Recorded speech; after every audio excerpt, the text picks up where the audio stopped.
வணக்கம் மக்களே, எல்லோரும் எப்படி இருக்கீங்க? இதுதான் நான் யூடியூப்பில் பதிவிடுற முதல் வீடியோ. நான் தஞ்சாவூரில் விவசாய குடும்பத்தில் பிறந்து வளர்ந்தவன். எங்கள் அப்பா ஒரு விவசாயின்னு சொல்லிக்கிறதுல நான் ரொம்ப பெருமைப்பட்டுக்க ஆசைப்பட்றேன்.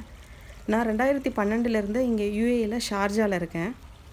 நான் இங்கே மற்ற மாநிலத்து மக்கள்கிட்ட பேசும்போது அவங்க தமிழ்நாட்டில் நீங்கள் எங்கே இருக்கீங்க அப்படின்னு கேட்டால் நான் உடனே அவங்கக்கிட்ட சூப்பர் மார்க்கெட்லலாம் தஞ்சாவூர் பொன்னி ரைஸ் பார்த்துருக்கீங்களா, அந்த தஞ்சாவூர் தான் நான் அப்படின்னு சொல்லி நான் பெருமையாக சொல்லிப்பேன்.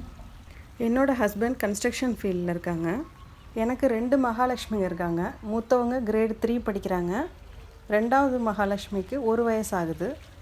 இங்கே எங்களோட வாழ்க்கை முறை பற்றியும் நாங்கள் இங்கே சுற்றி பார்த்த இடங்களை பற்றியும் நான் உங்ககிட்ட பகிர்ந்துக்க ஆசைப்பட்றேன். என்னோடய ஹஸ்பண்ட் இப்போ அரபியோட வில்லா கட்டிகிட்ருக்காங்க. அதனால் எப்போவாவது அரபி வீட்டில் இருந்து அவங்க வீட்டில் சமைச்ச சாப்பாடை கொடுத்து அனுப்புவாங்க. அது மூலமாக தான் நானும் இவங்களோட உணவு பழக்க வழக்கம்லாம் எப்படி இருக்குங்கிறத தெரிஞ்சுக்கிட்டேன். அதையும் நான் உங்ககிட்ட பகிர்ந்துக்க ஆசைப்பட்றேன். நான் பதிவிடுற வீடியோக்கள் உங்களுக்கு பிடிச்சிருந்தா உங்களுடைய ஆதரவை எனக்கு கொடுங்க. மிக்க நன்றி.